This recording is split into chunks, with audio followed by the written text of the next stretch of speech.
Hola chicos, ¿cómo están? Mi nombre es Darlis Barrios y soy profesora instructora de la Cátedra de Fisiología Animal en la Facultad de Ciencias Veterinarias. Hoy quiero hablarles brevemente de un tema simplemente fascinante. Y es que ¿quién no se ha preguntado cómo se comunican las células nerviosas y las células musculares de nuestro organismo? Y es que la respuesta a este interrogante es la base fundamental para entender fisiología. Y es que es una característica única de este par de células que es la excitabilidad celular. La excitabilidad celular es la capacidad de adaptación rápida ante un estímulo y el cambio rápido de su potencial de membrana en reposo. Ahora bien, ¿qué es el potencial de membrana en reposo? Cuando una célula no ha sido excitada, es decir, está en estado apagada, está en estado off, la célula mantiene una estabilidad eléctrica alrededor de su membrana que la literatura comenta que es de menos 70 a menos 90, ¿ok? Milivoltios. Entonces, allí estamos en un potencial de membrana en reposo. Ahora bien, es importante en este punto entender que existen varios factores que logran mantener y logran generar ese potencial de membrana en reposo.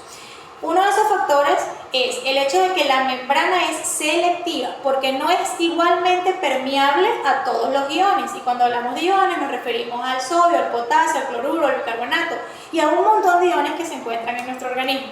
Pero esa membrana es selectiva, no es igual de permeable a unos que a otros.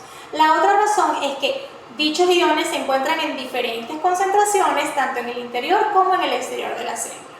Otro de los factores importantísimos es que existe una bomba electrogénica llamada bomba sodio-potasio ATPase, que se encarga de movilizar iones afuera y adentro de la célula y genera más cargas negativas. Y esto es porque ella saca 3 iones de sodio e introduce 2 iones de potasio, dejando entonces una carga negativa dentro de la célula y eso aumenta aún más la electronegatividad. Y finalmente es porque existen las proteínas que están cargadas negativamente y las proteínas no logran salir de la célula por su gran tamaño molecular y esto también aumenta la electronegatividad dentro de la célula. Por todas estas razones, el potencial de membrana en reposo de una célula excitable como esta es de menos 70 a menos 90 milivoltios.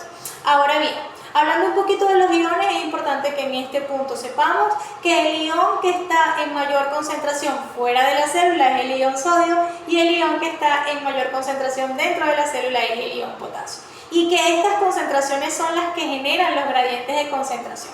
Ellos tienden a moverse hacia donde hay menos, de donde está más concentrado hacia donde está menos concentrado. A eso le llamamos movimiento por gradiente y es importante que vayamos familiarizándonos con el tema. Ahora bien, en este punto, chicos, es importante que entendamos qué es un estímulo y qué es un umbral. El estímulo es esa señal que puede ser física, química, eléctrica, capaz de poder excitar a este tipo celular, bien sea una neurona, bien sea una célula muscular y generar un potencial de acción. Ahora bien, ¿qué es el umbral? Fíjense, el estímulo tiene que ser ideal, es decir, el estímulo ideal para esa célula. Y tiene que ser lo suficientemente importante ese estímulo para que se genere la excitación. Si no, estaríamos hablando de potenciales inhibitorios o excitatorios y esos están mediados por neurotransmisores. Sin embargo, cuando un estímulo es lo suficientemente adecuado, es ideal para esa célula, vamos a alcanzar un umbral. Supongamos que estamos en menos 70 en nuestro potencial de membrana en reposo. Llega el estímulo ideal para esa célula y ese potencial de membrana en reposo va a subir, es decir, vamos a ir a ser más electropositivos o menos electronegativos, como lo queramos ver. De menos 70 vamos a llegar a menos 55. Seguimos siendo negativos, pero menos negativos. Estamos tendiendo a la positividad. Y es allí donde conseguimos la zona gatillo, el umbral. En ese momento se dispara el verdadero potencial de acción. Es decir, si el estímulo es capaz de llegar al umbral, ese es el estímulo ideal. Por ejemplo, el estímulo de la retina del ojo humano es el fotón, es la luz. Yo también la puedo estimular a través de la presión con mis dedos en mi ojo y seguramente voy a ver lucecitas y estrellitas, pero ese no es el estímulo ideal. Con este ejemplo quiero, valga la redundancia, ejemplificar un poco que el estímulo debe ser el correcto para la célula.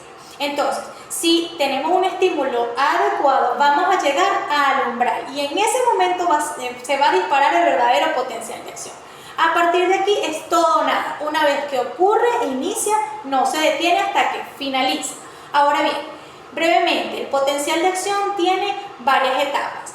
Despolarización, que ocurre por la apertura rápida de canales de sodio voltaje dependientes. Luego, repolarización, que es la fase descendente, ocurre por la apertura rápida de canales de potasio y el cierre de canales de sodio. Entonces, empieza a salir potasio y la célula nuevamente vuelve a su electronegatividad. Y la fase número 3, que es la fase de hiperpolarización, ocurre porque los canales de potasio son más lentos, se mantienen más tiempo abiertos y hay más fuga de potasio, lo que hace que se vaya aún más negativa de menos 70 hasta aproximadamente menos 80, hasta que nuevamente cierran los canales de fuga de potasio y volvemos a alcanzar nuestro potencial de membrana.